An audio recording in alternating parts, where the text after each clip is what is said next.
Students of class 4th, I am continuing my lecture on your chapter the organ system. मैंने कुछ systems आपको explain कर दिए थे. अब इसमें आगे है आपका रेस्पिरेटरी सिस्टम. रेस्पिरेटरी सिस्टम इसमें आपका रेस्पिरेटरी सिस्टम में सबसे पहले जो है आप नोज़ देखते हो. नोज़ के थ्रू आप ब्रीथिंग करते हो. ठीक है. जब आप ब्रीथिंग करते हो तो नोज़ जो है वो एयर जो है वो नोज़ के थ्रू आपकी बॉडी में एंटर करती है, जिसे विंड पाइप से होते हुए वो एयर जाती है आपकी लंग्स पे. ठीक है. अब आप डायग्राम में देखो, आपका डायग्राम जो है वो रेस्पिरेटरी सिस्टम का दिखाया हुआ है स्लाइड में. इसमें आपको पहले जो है नोज़ का देखना है. नोज़ में हमारे 2 नोस्ट्रिल्स है. ठीक है. इसके थ्रू आप ब्रीथिंग करोगे. ब्रीथिंग करके जब आप ब्रीथिंग करते हो तो एयर के अंदर मैक्सिमम आपकी ऑक्सीजन होती है. आप ब्रीथिंग करने के बाद जो एयर आपकी एंटर की है वो आपकी विंड पाइप से होती हुई लंग्स में जाएगी. आपके डायग्राम में लंग्स भी क्लियर शोन है. ठीक है. लंग्स में जब एयर जाएगी तो लंग्स से एयर जो होती है वो ब्लड को मिल जाती है. ठीक है. ब्लड उसे एब्जॉर्ब कर लेता है. उस जो एयर के अंदर ऑक्सीजन है, ब्लड उसको सिर्फ एब्जॉर्ब करेगा. Oxygen is absorb by the blood.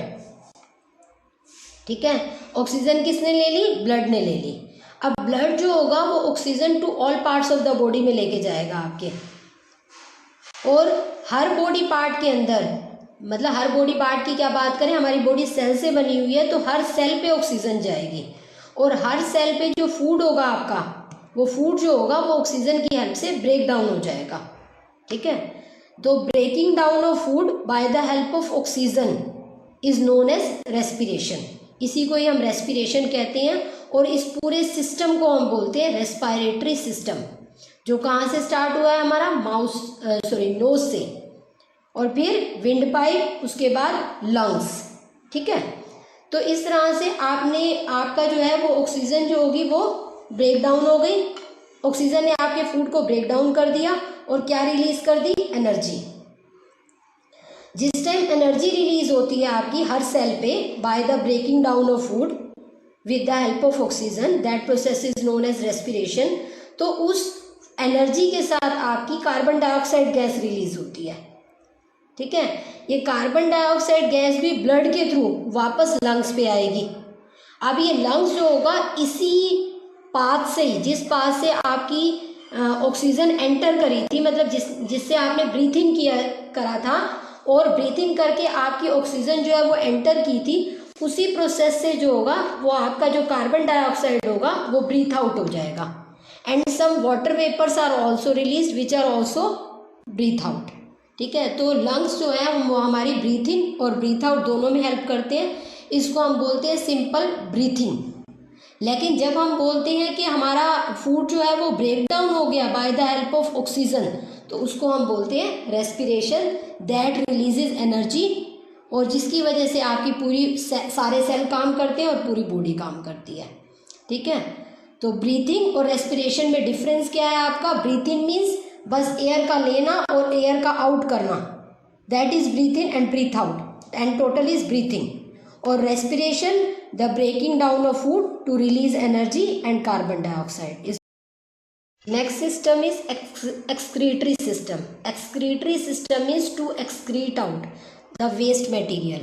Excretory system का काम होता है जो हमारी बॉडी के अंदर वेस्ट बना है, that should be excreted, उसे हमने बाहर कर देना है, and that is done by excretory system.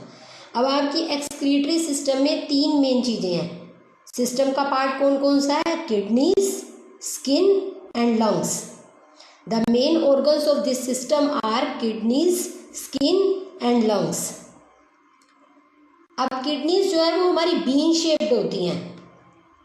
ठीक है. आप बीन्स खाते हो ना, उसकी शेप देखो, जो उसके अंदर से दाना निकलता है, आपकी मम्मी छिलती होगी, उसके अंदर से जो निकलता है दाना, उसको देखो. बीन की जो शेप होती है that is the shape of kidney. हमारी बॉडी के अंदर 2 किडनीज होती हैं और उन दोनों का काम क्या होता है? To make urine. ठीक है. जो हमारा वेस्ट मटेरियल है वो यूरिन की फॉर्म में हमारी बॉडी से आउट हो जाता है. अब यूरिन कैसे बनता है हमारी बॉडी के अंदर जो वेस्टफुल सॉल्ट्स क्रिएट होते हैं, ठीक है। वेस्टफुल सॉल्ट्स जो हमारी बॉडी के अंदर क्रिएट होते हैं और जो हम वाटर पीते हैं, पानी पीते हैं, उसका काम होता है उन सॉल्ट्स को करेक्ट अमाउंट ऑफ वाटर में डिसॉल्व करके बॉडी से आउट कर देना, that is known as urine. ठीक है। और इस यूरिन के थ्रू हमारी बॉडी के वेस्ट आउट हो जाते हैं, बाहर हो जाते हैं। और आपको भी मैंने थोड़ी देर पहले ही रेस्पिरेटरी सिस्टम में बताया कि कार्बन डाइऑक्साइड गैस जो है वो लंग्स के थ्रू आउट हो जाती है हमारी गैस। जैसे हम ब्रीथ इन करते हैं ऐसे हम ब्रीथ आउट करते हैं। ठीक है। हर बॉडी पार्ट से कार्बन डाइऑक्साइड कलेक्ट होके ब्लड की हेल्प से लंग्स तक जाती है और लंग्स उसे ब्रीथ आउट कर देता है, बाहर कर देता है। तो carbon dioxide is also a waste product that should be excreted out the body. ठीक है। और तीसरी चीज होती है स्वेटिंग। हम जितनी ज़्यादा गर्मी बढ़ती है उतनी ज़्यादा हमें स्वेटिंग होती है, क्योंकि हमारी बॉडी के अंदर जो एक्स्ट्रा सॉल्ट्स बनते हैं दैट शुड बी एक्सक्रीटेड, वो हमारे स्वेट के थ्रू भी बाहर आ जाते हैं हमारी स्किन से रेगुलर। अब इसमें स्वेटिंग में हमारे दो काम होते हैं। एक तो जो हमारे सॉल्ट्स होते हैं, वेस्टफुल सॉल्ट्स होते हैं, वो हमारे बॉडी से बाहर आ जाते हैं। और दूसरा हमारा बॉडी टेम्परेचर भी इसकी वजह से, स्वेटिंग की वजह से मेंटेन रहता है। ठीक है। तो to maintain the body temperature and to excrete out salts हमारी स्वेटिंग भी काम करती है, जो हमारी स्किन के थ्रू होती है। ठीक है। तो एक्सक्रीटरी सिस्टम में मैंने आपको बता दिया, एक तो हमारे किडनी काम करते हैं जो यूरिन को बनाते हैं, जिसमें हमारे वेस्टफुल सॉल्ट्स जो हैं वो करेक्ट अमाउंट ऑफ वाटर में डिसॉल्व होकर हमारी बॉडी से यूरिन की फॉर्म में आउट हो जाते हैं। दूसरा, कार्बन डाइऑक्साइड लंग्स आउट करते हैं ब्रीथ आउट की फॉर्म में। और तीसरा, स्किन जो है वो स्वेटिंग की फॉर्म में हमारे सॉल्ट्स को, वेस्टफुल सॉल्ट्स को बाहर कर देती है। और हम next system is nervous system. Nervous system में क्या है, हमारी बॉडी के अंदर आप डायग्राम में देखो वायर लाइक चीज जो है वो आपकी बॉडी में, पूरी बॉडी में फैली हुई नजर आएंगी आपको। ठीक है। अब ये वायर्स क्या है, ये एक्चुअल में वायर्स नहीं है, दीज आर नर्व्स। नर्व्स जो है वो एक टाइप के सेल्स हैं हमारी बॉडी के अंदर। जैसे हमारी बॉडी अलग अलग टाइप ऑफ सेल से बनी हुई है, तो हमारी बॉडी के अंदर एक सेल्स होते हैं जिन्हें हम नर्व्स बोलते हैं। अब ये वायर लाइक जो चीज़ आपको पूरी बॉडी में फैली हुई दिख रही है, दैट आर नर्व्स। अब ये सारी की सारी नर्व्स जाकर ब्रेन पे कनेक्टेड है। ठीक है। अब ब्रेन भी इनको ऑर्डर कर सकता है, इन नर्व्स को ऑर्डर करता है, और फिर नर्व्स भी मैसेजिंग करते हैं। मैसेजिंग मतलब जो मैसेज होता है वो नर्व टू नर्व कैरी होके ब्रेन तक पहुंच जाता है। ठीक। अब इसमें आपको एक एग्जांपल दे रखा है, एक डायग्राम में आपको देखोगे जब आप लेसन रीड करोगे। ठीक है। स्लाइड में नहीं, जबकि लेसन रीड करते हुए एक आपको डायग्राम दिखाया हुआ है, एक पिक्चर दिखाई हुई है, जिसमें एक बच्चे के पीछे एक डॉगी है। ठीक है। बच्चा जो है वो भाग रहा है बहुत तेज, क्योंकि उसके पीछे डॉग है। उसे डर लग रहा है कि वो फेरोशियस डॉग जो होगा उसे काट लेगा, बाइट कर लेगा। तो उससे बचने के लिए बच्चे की जो स्पीड होगी ना वो मैनी टाइम इंक्रीज हो जाएगी। आपने भी ऑब्जर्व किया होगा, जब आपके ऊपर कोई प्रॉब्लम आती है, अगर सपोज आपके पीछे कोई डॉगी पड़ जाए, आपको लगेगा कि वो मुझे काटने वाला है, वो आपके ऊपर देख के बार्किंग कर रहा है, तो वो आपके तरफ आने लगेगा, तो ऑटोमेटिकली भी आप भी भागने की कोशिश करोगे। और उस टाइम जो आपकी स्पीड होगी ना वो कई गुना बढ़ जाएगी।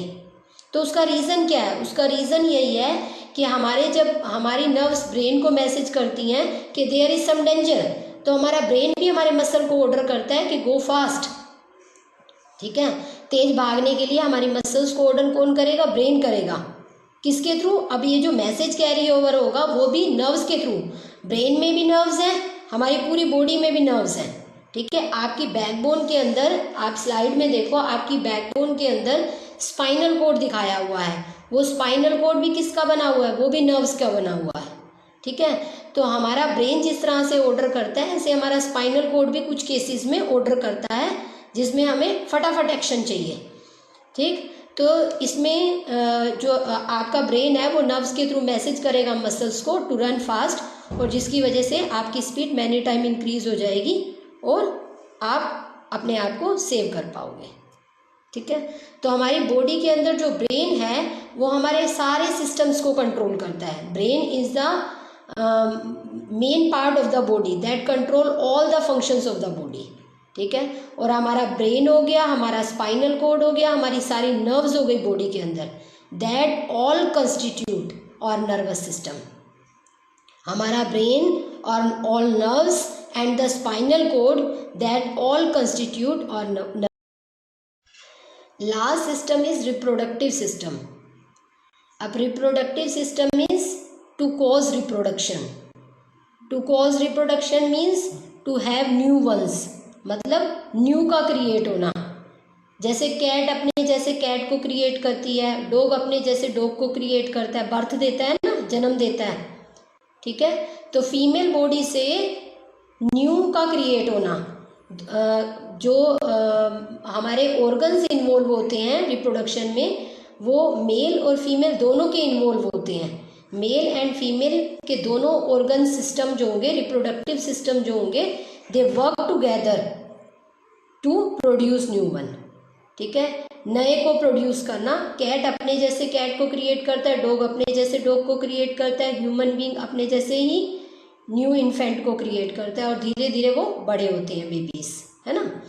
तो that system which maintain the continuity of life on earth is known as reproductive system. मतलब जो हमारी लाइफ को कंटिन्यू कर सके हम इस अर्थ के ऊपर। मतलब अगर हम अपने जैसे और क्रिएट नहीं करेंगे तो ओल्डर वन तो डाई होंगे ही होंगे। जैसे कैट भी डाई आउट होते हैं, डॉग भी डाई आउट होते हैं, ह्यूमन भी डाई आउट होते हैं। तो अगर लाइफ की कंटिन्यूटी चाहिए अर्थ के ऊपर तो नए का क्रिएट होना मस्ट है, and this is created by reproductive system, ठीक है। मेल और फीमेल दोनों का रिप्रोडक्टिव सिस्टम इकट्ठे काम करता है और न्यू वन को क्रिएट करता है, ठीक। That system is known as reproductive system. Now your lesson is over and you have to make your notes, and also if you do not understand any system or if you have any query you may send on WhatsApp, और आप चाहो तो अपनी exercise भी try कर सकते हो। इस सारे सिस्टम्स को अच्छे से समझने के बाद आप चाहो तो पुराना वीडियो भी दोबारा से देख सकते हो,